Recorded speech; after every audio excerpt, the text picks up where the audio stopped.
Hey, welcome. So you want to start speaking English with confidence, but you're just not sure where to begin? This is for you. We're about to lay out a simple, really powerful 3-week plan. No complicated grammar rules, just a straight-up roadmap to get you talking. Let's dive in. Sound familiar? You get all this motivation to learn English, and then bam, that huge, overwhelming question hits you. Where do I even start? Trust me, you are not alone. It's the biggest hurdle for pretty much every new learner, and today we're going to clear a path right over it. Okay, so first things first, let's actually figure out where the starting line is. What does it really mean to be a beginner? And what are the common traps that keep so many people stuck? To get specific, let's talk about the official CEFR levels. Think of it like this. At level A1, you're a true beginner. You can use really basic, everyday phrases. Then at A2, you're a bit more comfortable. You can handle simple things, like ordering a coffee or talking about your day. If any of that sounds like you, you are in the perfect spot. And these are the classic traps so many people fall into. You try to drink from a fire hose, learning everything at once. You get so obsessed with being perfect that you forget the whole point is just to communicate. You're so scared of making a mistake that you just don't speak. And you end up memorizing these random sentences that have nothing to do with your actual life. So, what's the way out of this? It's not about studying harder. Believe me, it's all about studying smarter. And it really all comes down to one simple, powerful secret. Okay, this right here. This is maybe the most important idea to remember. Your ability to speak English, it's not just something you know, it's a skill, it's a muscle. And you can't build muscle by reading a book about the gym once a week, right? You gotta actually do the exercise. And for language, speaking is your workout. And that leads us straight to this crucial point. Consistency beats intensity every single time. A little bit of practice every day, say 20 minutes, builds these strong automatic habits in your brain. Trying to cram for 3 hours on a Sunday, that just leads to burnout, and you forget most of it anyway. All right, so you're probably thinking, okay, I get it, practice daily, but how? Well, this next part is your practical toolkit, full of techniques you can literally start using the minute this is over.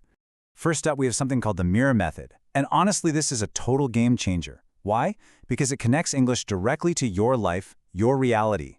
You're not just memorizing sentences from a textbook, you're actually describing what's happening to you, and that creates these incredibly powerful memory links.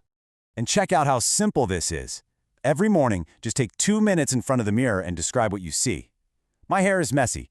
I am tired. Then, all day long, anytime you pass a mirror, just quickly describe what you're doing. I am going to work. Or how you're feeling. I feel excited today. It feels a little weird at first, for sure, but after just a week, you'll start to notice you're thinking in English without even trying. Technique number 2 is what I like to call the micro-habit system. And the whole secret here is to make your practice so tiny, so ridiculously small that you literally can't fail. We are talking about actions that take 5 seconds, tops. Just look at these examples. You're not trying to find new time in your day. You're just attaching a tiny little English sentence to something you're already doing. Every time you wash your hands, say something about the water. Every time you open a door, just say the name of the room. Kitchen. You see? You're weaving English into the fabric of your day. Okay, but now we hit the big one.